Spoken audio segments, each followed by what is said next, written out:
Terima kasih atas kunjungan Anda di Magetan Channel. Jangan lupa subscribe, like, dan share ya.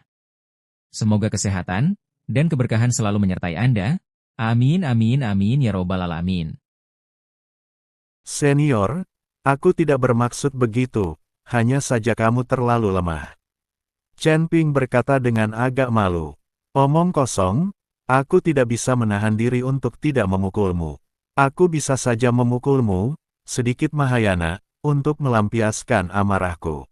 Datang lagi, sarjana Konfusianisme itu melompat tinggi dan berlari lurus ke arah Chen Ping. Chen Ping sudah berpengalaman dengan pedang pertama, jadi pedang pembunuh naga di tangannya tidak mengeluarkan kekuatan penuhnya. Wah, Chen Ping mengayunkan pedangnya lagi, dan tubuh sarjana Konfusianisme itu terhempas oleh cahaya pedang lagi, meninggalkan beberapa luka lagi. Apa yang sebenarnya terjadi? Sarjana Konfusianisme itu melihat luka-luka di tubuhnya dan wajahnya memerah karena marah. Dia tidak mengerti mengapa kekuatannya tiba-tiba menurun drastis. Saya baru saja bertukar beberapa gerakan dengan seseorang beberapa hari yang lalu, dan kekuatan saya tidak berkurang sedikit pun. Apa yang sedang terjadi? Singkirkan pedangmu, kita sedang bertarung. Sarjana Konfusianisme itu memandang pedang pembunuh naga di tangan Chen Ping dan tahu bahwa pedang ini jelas bukan benda biasa. Pasti ada masalah dengan pedangnya. Baiklah, Chen Ping mengangguk dan menyimpan pedang pembunuh naga. Melihat Chen Ping menyimpan pedang pembunuh naga, sarjana Konfusianisme itu menggertakkan giginya, matanya bersinar dengan ganas, dan dia bergegas menuju Chen Ping lagi. Chen Ping memandang cendekiawan Konfusianisme yang berlari ke arahnya. Dia tidak lagi merasa khawatir seperti di awal. Sebaliknya, dia menyeringai. Tinju cahaya suci. Chen Ping meninju dan cahaya keemasan pun meledak. Wah, sarjana Konghucu itu kembali pingsan, tubuhnya jatuh terduduk ke tanah, dan dia muntah darah. Pada titik ini, Chen Ping merasa benar-benar lega. Ternyata penjaga di lantai ketiga tidak cukup baik dan tidak memiliki kemampuan nyata. Tetapi sarjana Konfusianisme itu tampak seperti telah kehilangan keinginan untuk hidup. Bagaimana itu mungkin? Sang sarjana Konfusianisme meraung. Mendengar keributan di dalam aula, Li Chunfeng juga perlahan berjalan memasuki aula. Ketika dia melihat sarjana Konfusianisme itu penuh luka dan dalam kondisi menyedihkan, dia menatap Chen Ping dengan tak percaya. Dia juga tidak mengerti kapan Chen Ping menjadi begitu kuat. Penjaga lantai 3 dihabisi hanya dengan 3 pukulan dan 2 tendangan. Senior Li, penjaga ketiga level ini tidak sebaik kamu dan Nan Batian. Chen Ping mengikuti Li Chunfeng dan menjelaskan.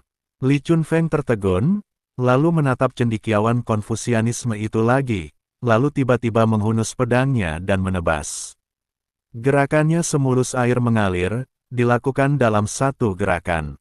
Lagi sibuk apa? Sarjana Konghucu itu ketakutan dan berusaha melawan dengan tergesa-gesa, tetapi tetap saja ia terlempar oleh pukulan itu, dan di sekujur tubuhnya meninggalkan bekas luka.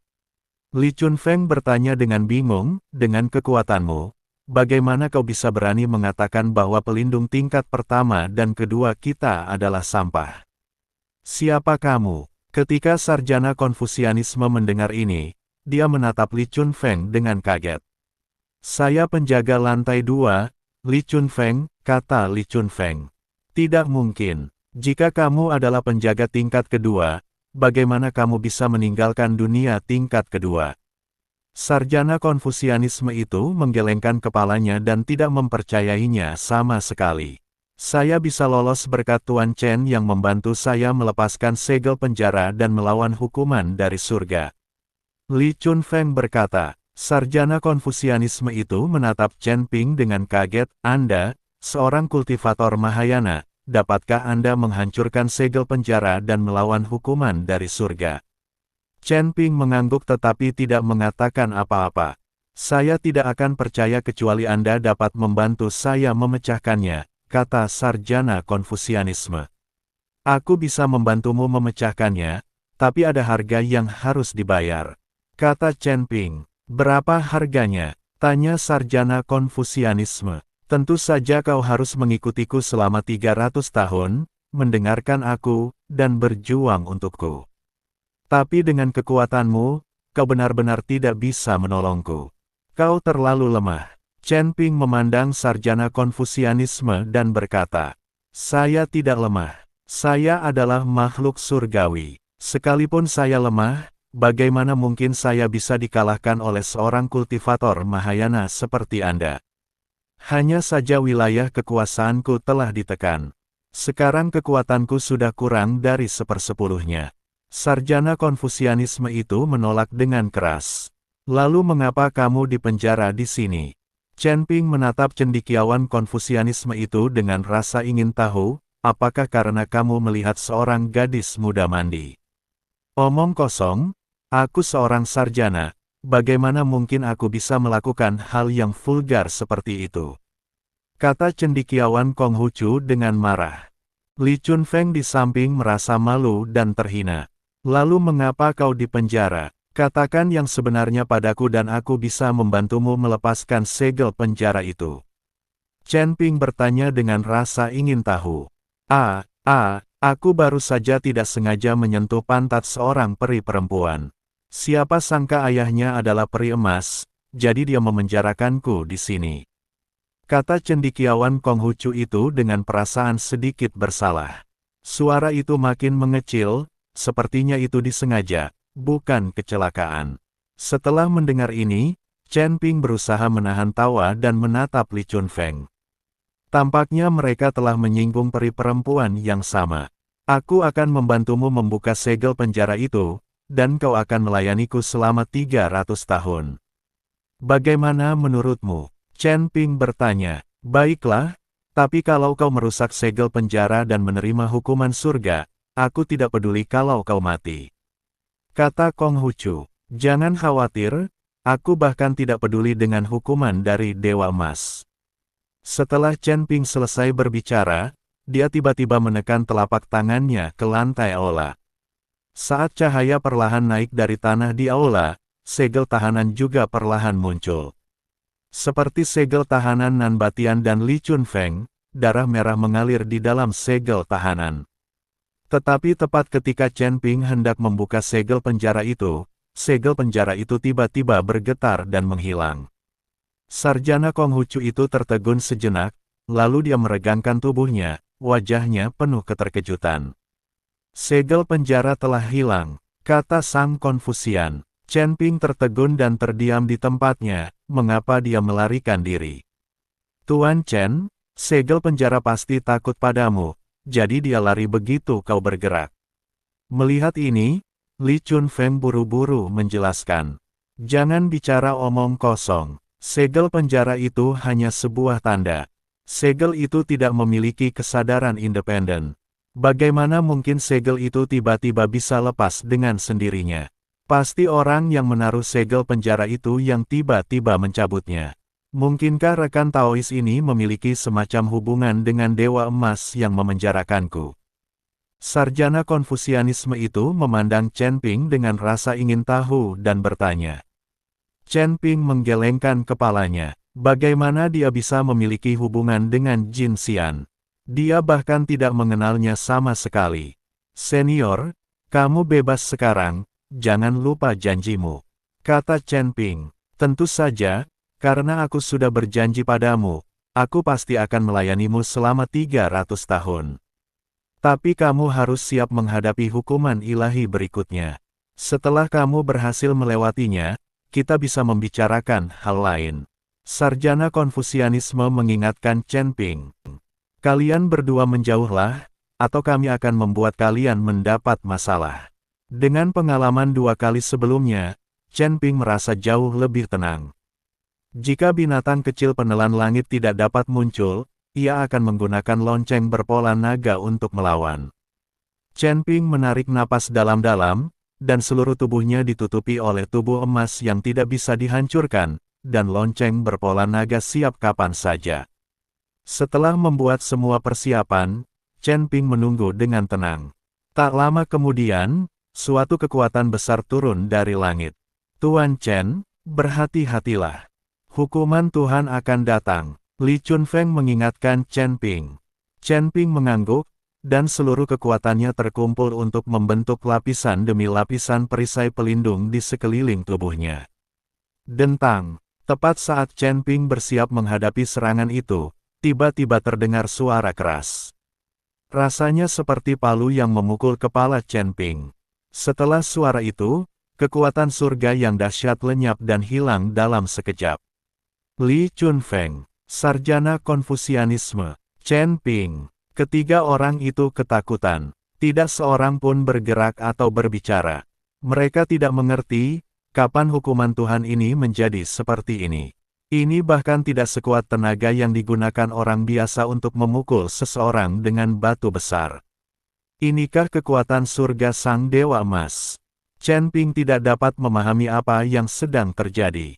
Chen Ping tidak tahu kalau ada yang memberinya istirahat. Hanya saja level airnya agak terlalu tinggi. Sudah kukatakan sebelumnya, seorang Dewa Emas belaka tidak layak disebut. Chen Ping menyingkirkan semua kekuatan gaibnya dan berkata dengan sok. Sarjana Konfusianisme dan Li Chunfeng memandang Chen Ping dengan kagum. Sudah berapa tahun mereka berpraktik? Pada level apa mereka berada? Dibandingkan dengan Chen Ping, para makhluk abadi yang telah berlatih selama puluhan juta tahun ini benar-benar harus mencari lubang tikus untuk bersembunyi. Nama saya Shen Ziyan, dan saya di sini untuk bertemu Tuan Chen. Sarjana Konfusianisme itu berlutut dengan satu kaki, yang menunjukkan penyerahan dirinya sepenuhnya kepada Chen Ping. Bangun! Chen Ping melambaikan tangannya. Setelah Shen Ziyan berdiri, dia bertanya kepada Chen Ping, Tuan Chen, apakah Anda ingin pergi ke lantai berikutnya? Tentu saja, Chen Ping mengangguk. Tuan Chen, penjaga lantai 4 tidak mudah dihadapi, dan dunia lantai 4 juga penuh dengan para ahli. Jika Anda pergi ke lantai 4, sebaiknya Anda berhati-hati. Shen Ziyan membujuk Chen Ping. Aku membantunya melepas segel penjara, jadi dia tidak bisa mengalahkanku. Chen Ping tersenyum sedikit, namun Shen Ziyan menggelengkan kepalanya dan berkata, penjaga lantai 4 tidak dipenjara di sini oleh siapapun. Dia memenjarakan dirinya sendiri di sini dan mengabdikan dirinya untuk berkultivasi. Jadi, jika Anda ingin membantunya melepaskan segel penjara dan memberinya kebebasan, saya khawatir itu tidak akan berhasil. Berlatih memenjarakan diri, bukankah ini penyakit serius? Ketika Chen Ping mendengar ini, dia langsung merasa sangat aneh. Orang normal manakah yang akan memenjarakan dirinya sendiri? Jadi saya sarankan Tuan Chen untuk berhati-hati. Orang-orang seperti ini biasanya tidak memiliki otak yang normal dan mudah marah. Kata Shen Ziyan. Chen Ping terdiam sejenak lalu berkata, apakah ada cara untuk langsung menuju lantai 5 tanpa melewati lantai 4? Itu jelas tidak mungkin. Kita harus menaiki tangga selangkah demi selangkah. Shen Ziyan menggelengkan kepalanya. Siapa peduli? Ayo kita ke lantai 5 dulu. Tapi bagaimana mungkin kekuatanmu bisa ditekan begitu kuat? Sebaiknya kau cari cara untuk pulih. Kalau tidak, dengan kekuatanmu, kau akan mudah dibunuh oleh orang lain saat kau mencapai alam surga. Setelah Chen Ping selesai berbicara, dia mengeluarkan tas penyimpanan dan melemparkannya ke Shen Ziyan. Itu dipenuhi batu peri. Setelah pertarungan sengit dengan Tuan Muda Ming, meski banyak orang di pihak Chen Ping yang tewas, mereka juga memperoleh banyak hal. Orang-orang dari Lian Sanmen, keluarga Huo dan 4 istana dunia bawah memiliki banyak sekali sumber daya. Setelah sedikit merapikan, Chen Ping mendapatkan 1.000.000 batu peri. Tuan Chen, saya tidak selemah yang Anda lihat. Saya tidak tahu mengapa kekuatan saya tiba-tiba tertekan sekarang. Jika kita bertarung sekarang, aku khawatir kamu tidak akan menjadi lawanku. Shen Ziyan berkata, bagaimana mungkin? Aku bisa menjatuhkanmu hanya dengan satu pukulan. Chen Ping tidak mempercayainya. Shen Ziyan tiba-tiba melancarkan pukulan, langsung mengenai Chen Ping dan membuatnya terpental. Chen Ping terkejut dan terbang keluar dari pintu masuk aula. Tubuhnya jatuh dengan keras ke tanah, dan organ-organ dalamnya terasa sangat tidak nyaman. Sialan, Kenapa kau tak mengatakan apapun dan tiba-tiba menyerangku? Chen Ping berkata sambil mengerutkan kening. Ini disebut menyerang lebih dulu. Anda hanya bisa menyalahkan diri sendiri karena tidak cukup berhati-hati. Shen Ziyan tersenyum sedikit dan berkata, baiklah, mari kita lakukan lagi. Setelah Chen Ping selesai berbicara, dia langsung berubah menjadi cahaya keemasan dan menghilang. Dalam sekejap mata, dia muncul di depan Shen Ziyan. Chen Ping mengayunkan pedang pembunuh naganya, dan niat pedang yang mengerikan menyelimuti Shen Ziyan. Kalau saja serangan semacam ini terjadi dalam situasi sekarang, Shen Ziyan pasti akan terlempar. Namun kali ini, Shen Ziyan tiba-tiba memegang sebuah buku di tangannya. Buku itu terus berputar, dan sinar-sinar cahaya memancar keluar di antara putaran buku itu, bagaikan bilah pisau yang tajam. Niat pedang Chen Ping langsung dikalahkan, dan pada saat yang sama, bilah cahaya tajam yang tak terhitung jumlahnya datang ke arah Chen Ping. Tubuh Chen Ping mundur dengan cepat, dan pada saat yang sama, tubuh emasnya yang tidak bisa dihancurkan mengeluarkan suara bang bang bang.